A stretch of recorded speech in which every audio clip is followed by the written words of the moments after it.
Odprto. Pogovori o prostoru, arhitekturi in oblikovanju.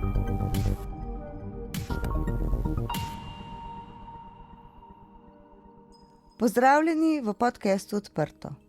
Tokrat v oddaji gostimo Igorja Marasoviča iz biroja Marasovič Arhitekti. Marasovič Arhitekti so arhitekturni biro, ki ga vodita Igor Marasovič in Gaja Brulc. Delujejo na področju urbanizma, gradbenega projektiranja, prenov in notranje opreme. Našo pozornost so sprva zbudili s prenovami stanovanj, s svojo subtilnostjo za materiale in občutkom za oblikovanje, zaokroženo z domišljeno funkcionalnostjo. Sami zase pravijo: vsak projekt je edinstvena in logična materializacija značilnosti gradbišča, potreb naročnika in arhitekturnega jezika našega studija. Letos je Zbornica za arhitekturo in prostor Slovenije poskusno uvedla regijski predizbor nominacij za zlate svinčnike. Strokovna komisija je izmed vseh prispelih del iz vsake regije nominirala največ 3 realizacije, ki so se kot predstavniki svojih regij potegovale za nagrado Zlati svinčnik. V regiji Koper so edino nominacijo prejeli Marasovič Arhitekti, Igor Marasovič, Gaja Brulc, Blaž Škorjanc, Ana Doles, Taja Fišer in dr. Marko Dobrilovič za krajinsko arhitekturo za muzejski trg v Kopru. Tudi sicer se glavnina realiziranih projektov biroja Marasovič Arhitekti navezuje na obalno mesto. Z vami sem Lenka Kavčič. Igor, pozdravljen. Pozdravljena. Začniva kar pri muzejskem trgu, ki je nastal kot zaključni del podzemne parkirne hiše Belveder na mestu nekdanje osnovne šole. Zakaj je bila ta izvedba tako zahtevna? Projekt se nahaja na strehi parkirne hiše in je že zaradi tega sam po sebi zahteven. Je pa tu dodaten izziv predstavljalo dejstvo, da je prvotni projekt predvideval le tlakovano ploščad, kasneje pa se je že med gradnjo parkirne hiše Mestna občina Koper odločila, da bi na tem mestu želela prebivalcem ponuditi nek kvalitetnejši urbani prostor z ozelenitvijo, z drevesi, z neko preditveno ploščadjo.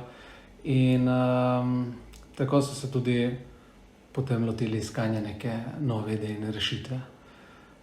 Torej, hkrati pa je primanjkovalo prostora za zasaditev dreves, torej višina zemljine ni bila zadostna. Če bi jo pa večali, bi pa preveč obtežili streho garažne hiše. Tako da največji izziv je bil ravno iskanje tega ravnovesja med statičnimi omejitvami, funkcionalno in estetsko obliko trga in združitev vsega tega, tako da ne bi to izgledal samo en kompromis, ampak en projekt, tak kot si zasluži, tako kot če bi bil od začetka tako zamišljen. Torej, zanima me, kljub vsem tehničnim dejstvom, ki si jih naštel, ste se izognili klasičnim zatravljenim površinam, kar bi v bistvu najenostavnejšo znižali to višino zemljine, ki jo potrebujejo drevesa. Odločili ste se za posebno vrsto dreves. Kakšen je bil razmislek tukaj? Drži.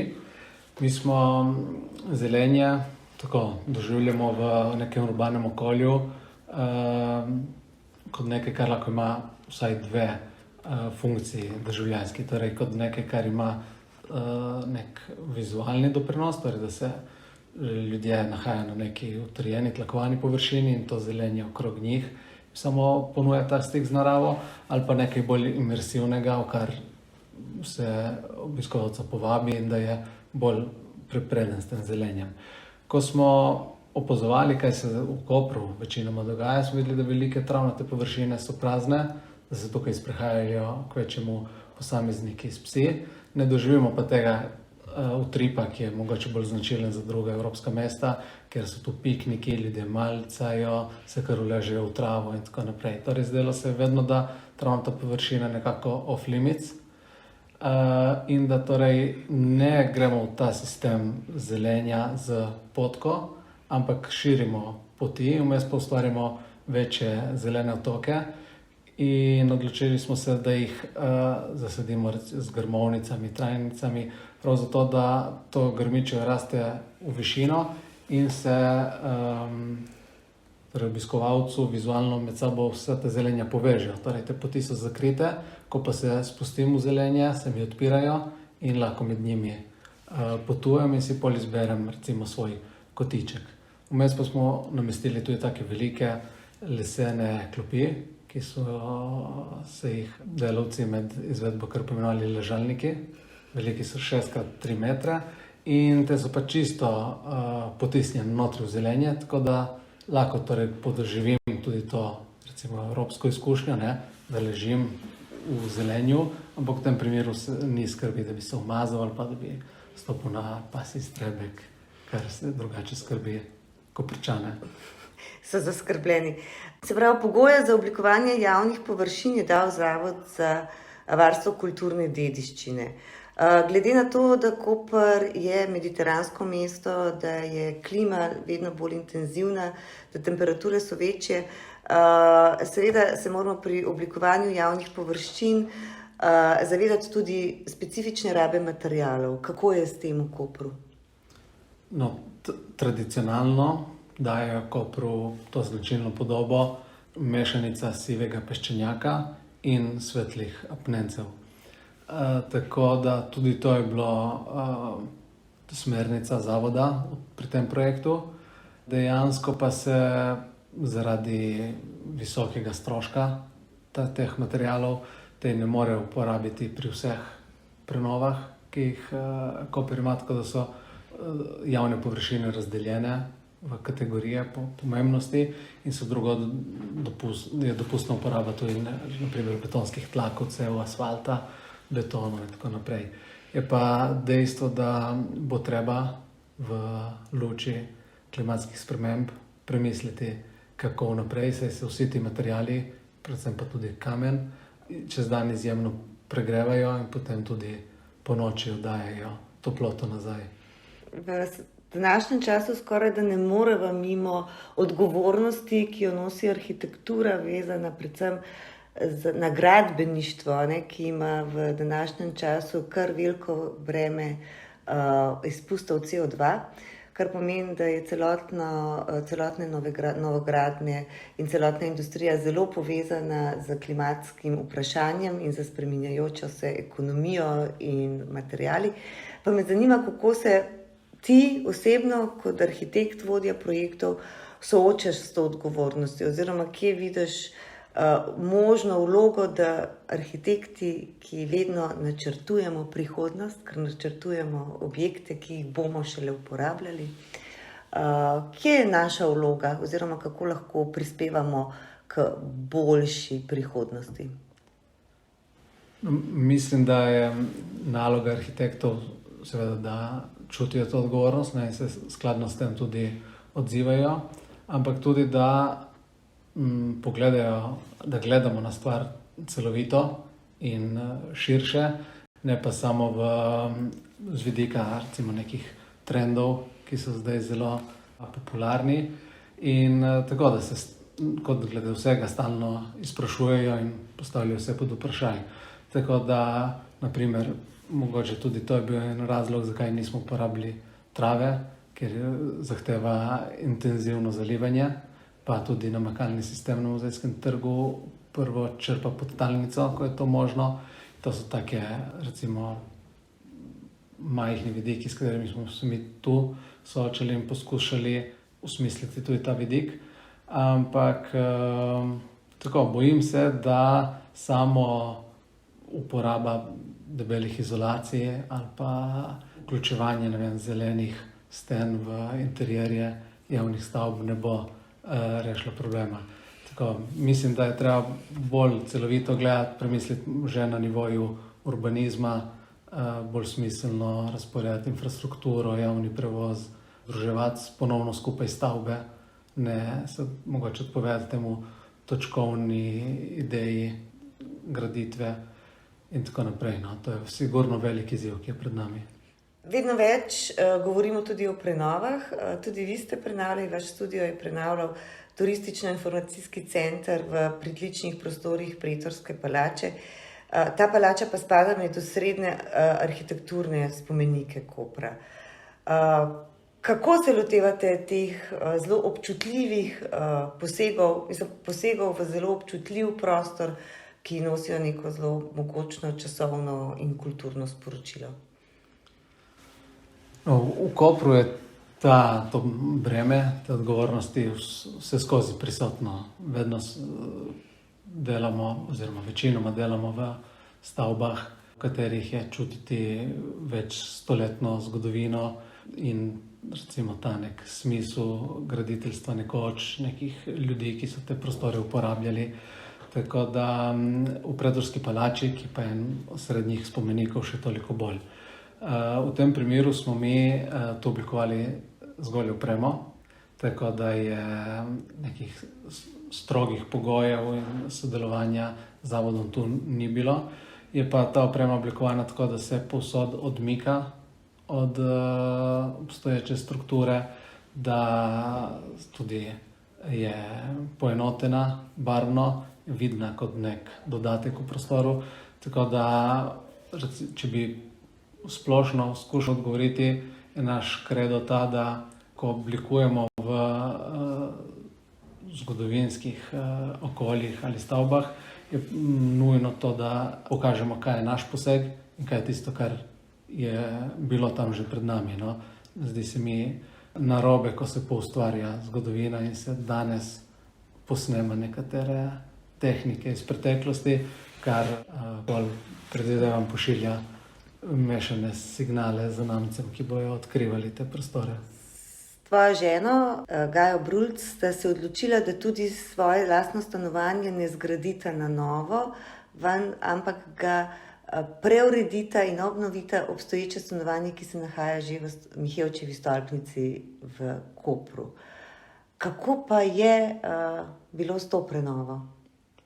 No, mi smo v tem stanovanju živela nekaj let, predno sva se odločila za prenovo.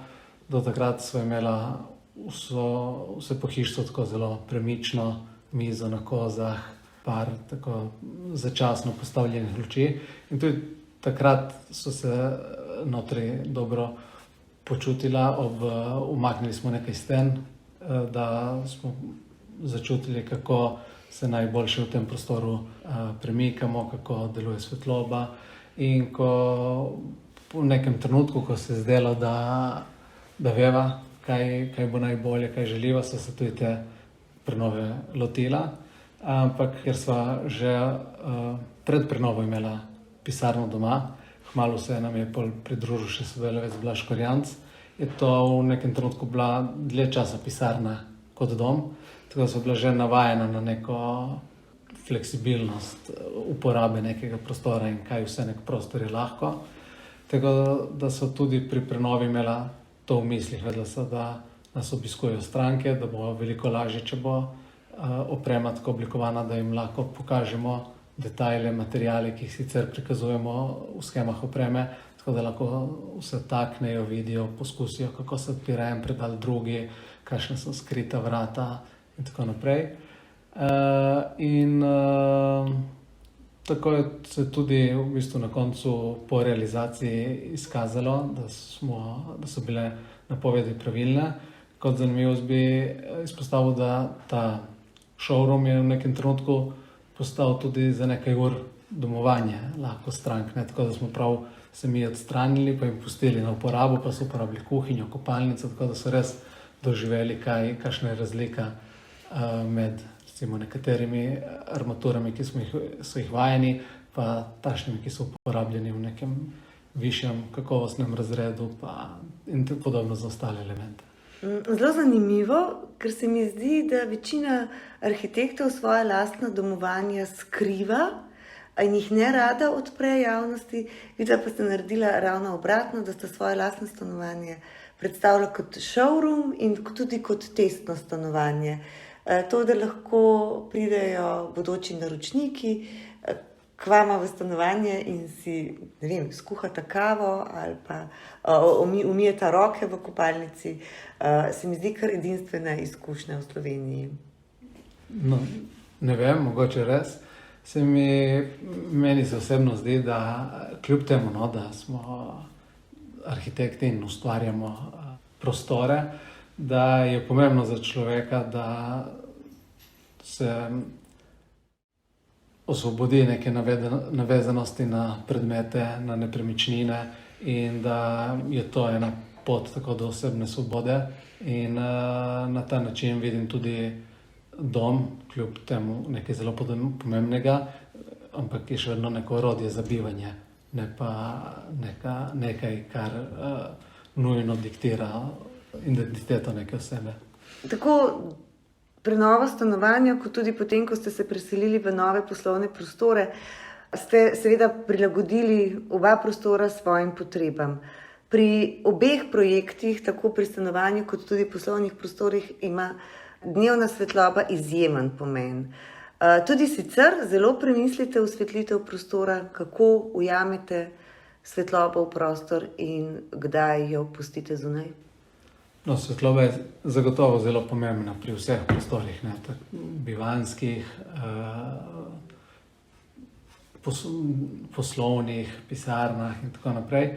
Mi skušamo se seveda, kot na vseh področjih, stalno učimo, po vsakem projektu ga skušamo uporabiti na ta način, da naredimo eno evaluacijo, kje smo bili uspešni, kje manj. In recimo ugotavljamo, da je zagotovo naravna svetloba ena ogromna prednost in hkrati tudi, da ne gre pretiravati z umetno svetlobo. Vidim, predvsem opažam ta trend, da zmanjšujemo število luči v projektih, ki jih uporabljamo in vedno bolj se poslužujemo ambientalne svetlobe in vedno manj neke generalne teh, recimo, ki bi prišla prav, če bi nekdo hotel v 2 zjutraj čistiti stanovanje. Pri projektu naše pisarne pa ima še eno funkcijo, ne? Torej, mi smo tu hoteli na en način ločiti prostor na 3 segmente. En je ta, kar je bila ta pisarna v osnovi, torej betonska konstrukcija, betonski strop in lesena tla, torej to, kar smo našli. Potem je naša oprema, ki jo vstavimo notri, tako kot sem tudi prej rekel, nekaj, kar se popolnoma od tega loči in je vidno kot nek nov poseg. V primeru teh pisarn, kjer je pa potem še so okna na 3 straneh, pa je ta svetloba v kontrastu do te temne opreme še en stik z mestom in še toliko bolj poudari to panoramo na Koper in ustvari torej neko tretjo dimenzijo tega prostora. Glavnina vaših projektov je v Kopru. Ste načrtno usmerjeni v izboljšanje kakovosti bivanja v obalnem mestu ali bi si želeli iti kam drugam? No, uvodoma moram priznati, da se mi je zdelo delo arhitekta zanimivo, zato ker nisi vezan na nek kraj, ker lahko spreminjaš lokacije svojih projektov in tako recimo potuješ službo. Po vseh teh letih pa se mi zdi mogoče, da je res dobro poznavanje nekega kraja prednost v tem delu in težave Kopra ali pa neka želja po izboljšavi pogojev ratala, recimo neka motivacija za dodatno delo, torej o tem se tudi v biroju stalno pogovarjamo, premišljujemo, kje so težave, kaj se počne pravilno, kaj bi lahko bilo boljše in tako naprej. Verjamem, da Koper živiš, ga premišljuješ, ga čutiš, ga vidiš. Je kater projekt, ki ga zaznavaš v mestu, takšen, ki bi te navduševal v prihodnosti? Je, predvsem o tem se dosti pogovarjamo, no, to je eden iz sledkov teh naših pogovorov in premišljevanj. In sicer mislim, da je v Kopru predvsem potrebno nastaviti neko dobro osnovo za nadaljne projektiranje. Torej, zdi se mi, da je pomembnejše imeti dober urbanizem, torej, da si prej lahko privoščimo slabo arhitekturo kot slab urbanizem, če bi že morali izbirati, no upam pa, da ni potrebno, ampak zagotovo je, globalno smo zdaj priča slabemu urbanizmu, ne. Tako da v tem smislu povezavi s prej, ko smo se pogovarjali o odgovornosti do okolja, mislim, da bi morali se ustaviti in pogledati, kakšne so razvojne možnosti, ker je že sedaj nekaj projektov, ki so v teku, ki eno dobro rešitev že precej omejujejo. Tako da vprašanje, ta rešitev bo mogoče nek nastavek za bodoča desetletja, pri katerih bo lahko postopoma se stanje spreminjalo in vračalo, ko bojo neke stavbe, ki so zdaj že zgrajene in rušijo ta sistem, izgubile svojo namembnost. Ampak to bi bilo zelo zanimivo, narediti eno interdisciplinarno skupino in iz več vidikov premisliti, kako naj se to mesto naprej razvija. Pa je posluh pri odločevalcih, pri vodstvu mesta? Mi delamo preko teh izkušenj, ki jih imamo z občino Koper, sodelujemo zelo dobro in posluh je, vendar razumem hkrati, da si tako mesto ne more privoščiti kar pritisniti gumb za pauzo, počakati, da se neka taka študija opravi in potem nadaljevati. Torej, mesto se seveda mora razvijati, nadaljevati, delati s svojimi projekti. Tako da en dodatni izziv je tudi, kako izpeljati neko tako študijo, ob tem, da v tistem času mesto ne doživi neke stagnacije, oziroma vedno so neki projekti, ki so že v teku. Zdi se mi, da je trenutno za mesto dober trenutek iz vidika vodstva za en tak posluh in za tak dialog. Značilno je, da s svojimi projekti preskakujete v različne merila. Delujete na nivoju mesta, na nivoju arhitekture in tudi v merilu notranje opreme. Kako se lotevate, oziroma ali je pristop k različnim merilom vedno enak in kaj je bistveno? Če sem prej rekel, da sem si nekoč predstavljal, da bomo službo lahko potovali geografsko, sem kasneje spoznal, da mogoče veselje to potovanje med merili in na ta način ostaja to delo tako zelo dinamično in ponuja veselje in nek razvoj za posameznika. Zdi se mi, da je zelo podobno, da pomembna je neka metodologija, s katero se človek loteva vsakega konec koncev problema, ne zgolj arhitekturnega.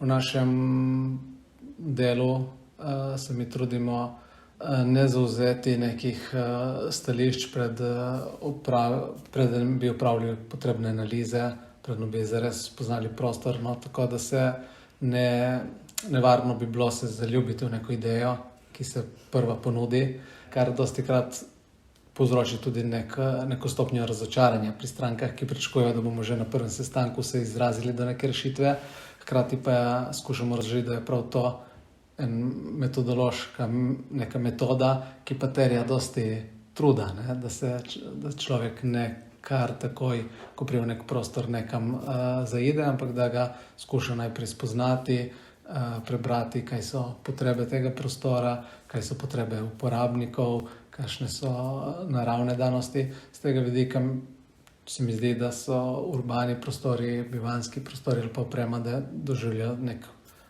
podoben proces. Tako, zdi se mi, da ste potovali tudi pri prenovi koprske kamnite hiše iz časa Beneške republike in v njej zasnovali kar 3 stanovanjske enote. Vsa 3 stanovanja so dober primer, kako porabiti višino, ko primanjkuje kvadratnih metrov.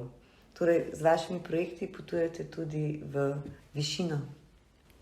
Tako je, ko je možno. Ta možnost je bila tako, da moramo reči pod vprašanjem. Višina teh prostorov je bila okrog 4,30 m, kar je pomenilo, da v delih, ker smo se odločili za podest, smo imeli zelo malo višine. Recimo zgornji prostori so dosegajo 2 metra višine. In tako da smo med samo izvedbo tudi z investitorjem velikokrat spraševali, koliko je to dovolj.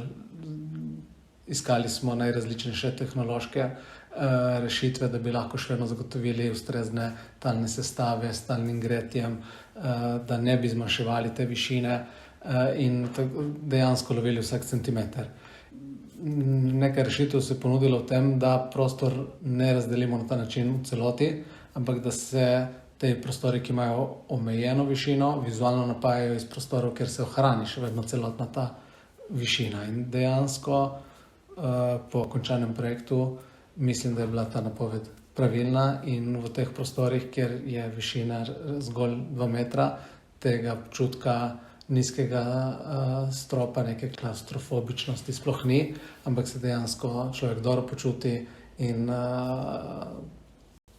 višina dejansko gleda dosti večja. Čisto za konec, morda še ta podatek. Igor, ti si tudi bobnar, navdihujete rock in metal glasba. Morda tudi zato v svoje projekte radi vnašate črno barvo kot poudarek v prostoru? Mogoče res, nisem premišljeval še o tem na tak način. Dejansko sem predvsem v najstniških letih in kasneje na faksu črpal veliko navdiha iz rock metal glasbe, kasneje se ta ljubezen do glasbe razširila še na veliko drugih zvrsti, ampak tudi sam opažam to neko našo afiniteto do črne barve in priznam, da se sprašujem, ali to pomeni neko ponavljanje, ali pomeni mogoče že nek pečat, ali je pravzaprav neka logika, ki vzdrži, torej v tem primeru črna kot barva, ki ni barva, da se ustrezno umakne vsem tem zgodovinsko pomembnim elementom. Tako da tukaj se stalno tudi sami preizprašujemo, je to prav ali ne. Konstantno skušamo iti en korak nazaj, priti do uporabe nekih barv, tujtic smo recimo štartali tako, da je bil v črni barvi, potem smo to dali na stranski tir, poskušali z drugimi celo paleto barv in na koncu pač občutek je bil to, da je črna prava. Igor, najlepša hvala za ta pogovor. Hvala tebi. Poslušali ste podcast Odprto. Prvi slovenski podcast o arhitekturi, ki ga je pripravila ekipa OHS. Za akustično ugodje je skrbel studio Sonolab. Odprte hiše Slovenije se zavzemajo za dobro arhitekturo, ki je namenjena vsem ljudem. Prisluhnite nam vsakič, ko boste o prostoru želeli izvedeti več. Da smo lahko odprto spregovorili o prostoru, nam je svojo podporo omogočilo Ministrstvo za okolje in prostor.